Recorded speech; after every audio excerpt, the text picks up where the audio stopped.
از 15 تا 23 سال زندان نماینده دادسitonî برای ملیساҳои متهم به شکنجه مهلت‌های طولانی زندان را طلب کرد. جسد دو مهاجر فوتیده را به زادگاهشان دهه‌ی қаратоғ турсунзода интиқол медиҳанд. ин муҳоҷирон дирӯз дар Русия дар садамаи нақлиётӣ ҳалок шуданд. вақте пойҳо вазифаи дастро иҷро мекунанд ва ё қиссаи зиндагии саодат ки бо вуҷуди маълулӣ дастнигари касе нест. کار کردم گفتم دیگه با پول فقط با پول کار میکنم باید است. ظاهراً بررسی قضیه 4 کارمندی سابق پلیس به انتهای خود نزدیک می شود. مرافع دادگاهی این ماموران که از جمله به شکنجه متهمند چند ماه به این طرف ادامه دارد. حمزه صالح یکی از جبردیده‌های اساسی قبلا ضمن صحبت ویدیویی با رادیو آزادی گفته بود که برای به گردن گرفتن جنایت ماموران ریاست کارهای داخلی دوشنبه او را به نیروی برق گذاشتند. امروز ایبدار کننده دولتی برای متهمان چند سال زندان را طلب کرد. از مولارجب یوسفی و شهلوی عبدالله میشنویم.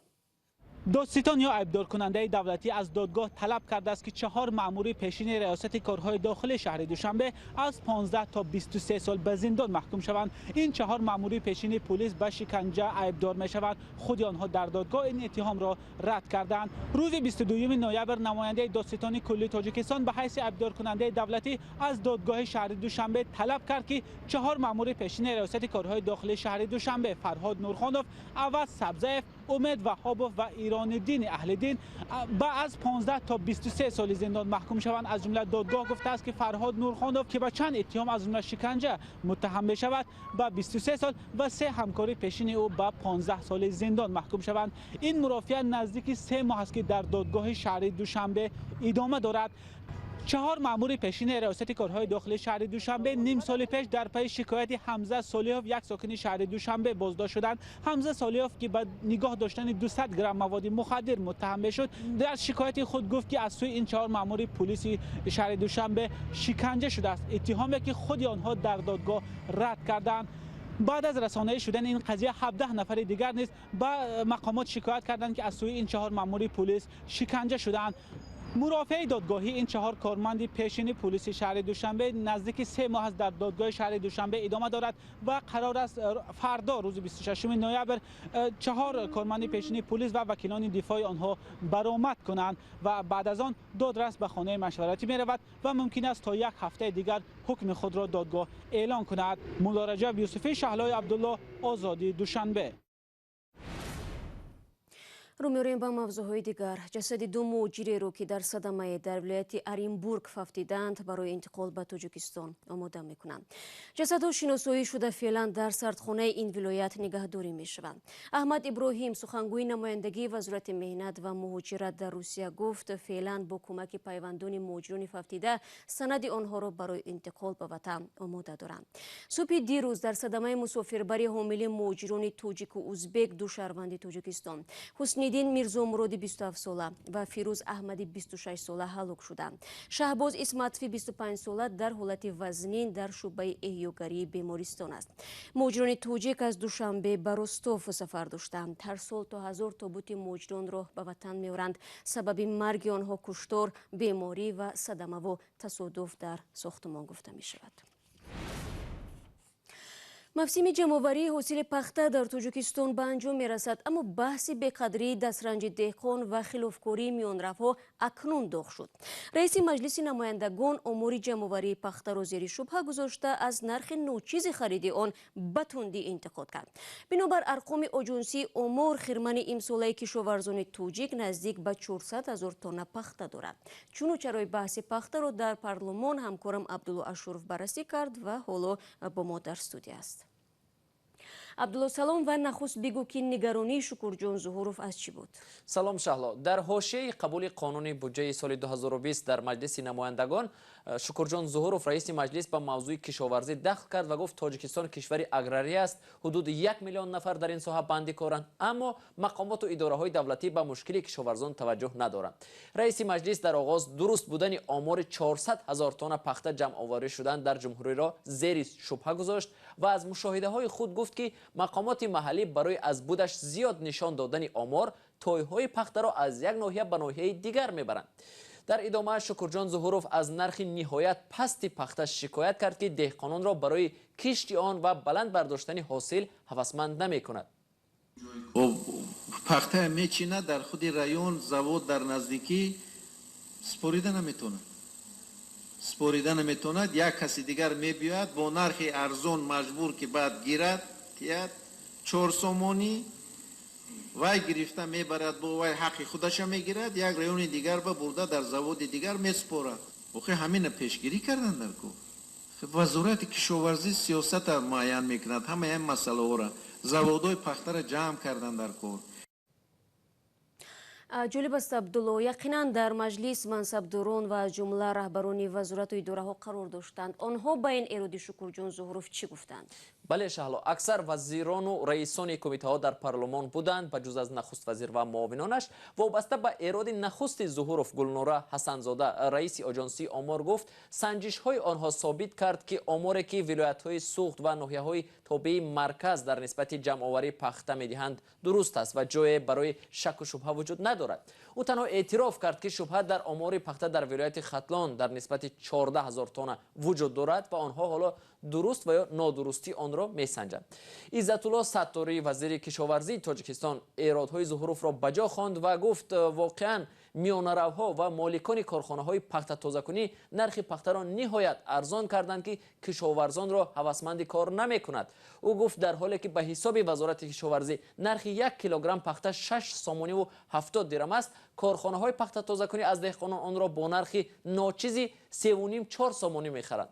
вазири кишоварзӣ эътироф кард ки 139 корхонаи пахтатозакунии кишвар ба ягон идораи давлатӣ тобеъ нест ва худашон шоҳу табашон вазир аст ва бо кадом нархе ки салоҳ донанд барои пахта таъин мекунанд. аммо Шукурҷон Зуҳуров гуфт вазъият ба ин шакл минбаъд наметавонад идома кунад ва мақомотро зарур аст ба корхонаҳои пахтатозакунӣ таъсир расонанд. мувофиқи омори расмӣ имсол Тоҷикистон 397 000 тонна пахта ҷамъоварӣ кардааст ва нахи пахта яке аз маҳсулоти асосии содироти Тоҷикистон аст. ташаккур Абдулло, ва таври худат ҳам таъкид кардӣ. бозам ҷоиз ба ёдоварист ки имсол ширкатҳое ки ба коркард ва содироти пахтаи Тоҷикистон машғуланд 1 кило пунбаро аз 4 то 5 сомонӣ нарх гузоштанд. деҳқонон мегӯянд ин маблағ хароҷоташонро намепӯшонад ва агар вазъият ба ҳамин шакл идома кунад аз парвариши пахта даст мекашанд. шумо барномаи хабарии радиои Озодиро тамошо доред. амрико аз шабакаҳои азими иҷтимоӣ ба мисли фейсбук, инстаграм ва твиттер даъват кард саҳифаҳои вобаста ба ҳукумати Эронро бубанданд то замоне ки онҳо дастрасӣ ба интернет дар саросари кишварро барқарор кунанд. баъди сар задани тазоҳуроти густурда дар Эрон, ҳукумат дастрасӣ ба интернетро дар саросари кишвар қатъ кард, ҳарчанд созмонҳои нозир гуфтанд дар 3 рӯзи гузашта дастрасӣ барқарор шудааст. дар айни замон расонаҳо аз боздошти даҳҳо раҳбари эътирозҳои зидди ҳукуматӣ хабар медиҳанд. мумин аҳмадӣ бо тафсилоти бештар. рӯзи 24 ноябр хабаргузории Associated Press наворҳо аз шаҳрҳои Широз ва Кирмони Эронро нашр намуд ки дар он таъқиби эътирозгарон ба чашм мехӯрад. طبق اطلاع رسانه‌های ایرانی نزدیکی 180 اشتراکچی اعتراضهای ضد حکومتی در ایران بازداشت و حبس شدند. رسانه‌ها از بازداشت شده‌ها رهبران اعتراضهای ضد حکومتی نام میبرند. بازداشت شده‌ها در حمله به کارمندان پلیس، آتش‌زنی و دعوت‌های غیرقانونی توسط اینترنت عیبدار میشوند. اعتراضهای عمومی در ایران میانه‌های ماه نوامبر شروع شد. در ابتدا مردم از بالاروی قیمت بنزین اعتراض داشتند، اما بعد اعتراضها به نمایش ضد حکومتی تبدیل شدند. حکومت ایران دشمنان خارجی به شمول امریکا، عربستان سعودی، اسرائیل و عنصرهای جنایی را عامل‌های تظاهرات و ناآرامی‌ها در ایران نامید. بعد سر زدن تظاهرات گسترده در ایران، حکومت دسترسی به اینترنت را در سراسر کشور قطع کرد، هرچند سازمان‌های ناظر گفتند در 2 روز گذشته دسترسی برقرار شده است. مقامات میگویند در نتیجه تظاهرات 5 نفر به هلاکت رسیدند، ولی سازمان‌های حامی حقوق از جمله اوفی بین الملل گفت تعداد قربانیان بیشتر از 100 نفر بوده است. барномаро идома медиҳем ва бармегардем ба Тоҷикистон. зиндагии қаҳрамони гузориши баъдии мо як намунаест ба мову шумо, бинандагони азиз. онҳое ки дасту пои солим дорем, аммо гоҳо шикоят аз нотавонмандӣ мекунем.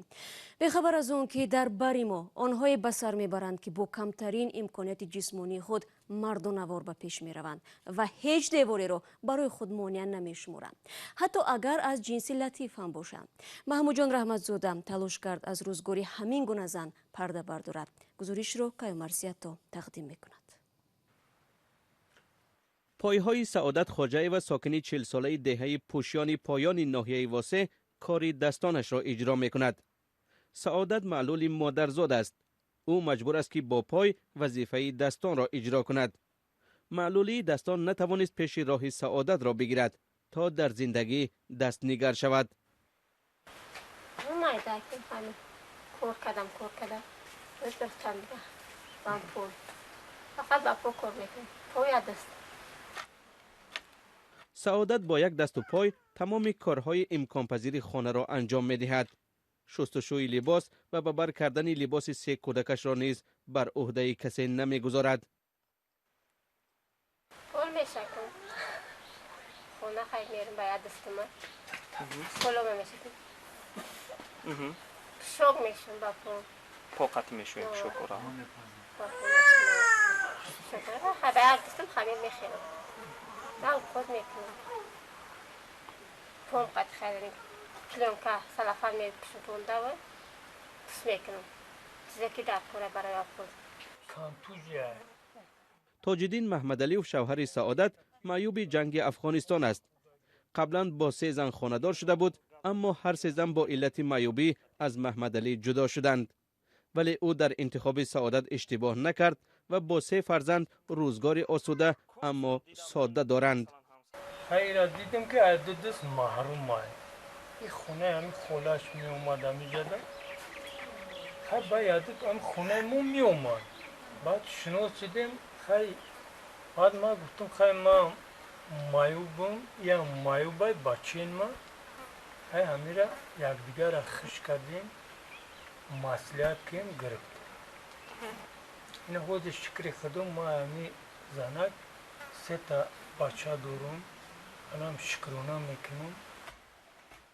تاج‌الدین 200 سامانی و سعادت 130 سامانی نفقه معیوبی میگیرند. برای تأمین روزگار و تربیت فرزندان تاج‌الدین دهقانی هم میکند. آبچکاری و همه کار دیگری خانواده به دوش سعادت است. بر اضافه با یک دست و پای گلدوزی و چیوری میکند تا فروشد و روزگار را پیش برد. میتونم میدوزم. همش خودم میکنم. اشتنی می. هفتنی نهستنی دهستنی. همسایه ها میگویند احساس ندارند که سعادت معیوب است، زیرا در مراسم و معرکه های همسایه ها همیشه حضور دارد و به مثل زنهای سالم کمک میکند و همچنین کارهای را سعادت برای همسایه ها انجام میدهد که بعضی موارد افراد سالم انجام دادن نمیتوانند. و یک خبر دیگر هم داریم. در 9 ماه سال جاری باز 10,000 زاده تاجیکستان صاحب شهروندی روسیه شدند. وبسایت نشریه «ایزوستیا» با تکیه به خدمات مهاجرت روسیه می نویسد که امسال دادن شناسنامه این کشور به شهروندان خارجی به مراتب بیشتر بوده است. در قیاس به همین دوره سال گذشته تقدیم شناسنامه های روسیه 48% زیاد است. در عموم سال 2019 روسیه صاحب 285,000 شهروندی نو شده است. در این میان 30,000 شهروندان تاجیکستان می باشند. مقامات روسیه در نوبت خود این روند را به ساده گردیدن قاعده‌های دریافتی شهروندی مربوط می دانند. بینندگان عزیز، برای پایان بردن برنامه امروز همگی چند ثانیه دیگر باقی مانده است. با استفاده از همین فرصت از همه شما دعوت میکنیم که برای دریافت خبرهای تازه تاجیکستان و جهان از وبسایت رادیو آزادی استفاده نمایید.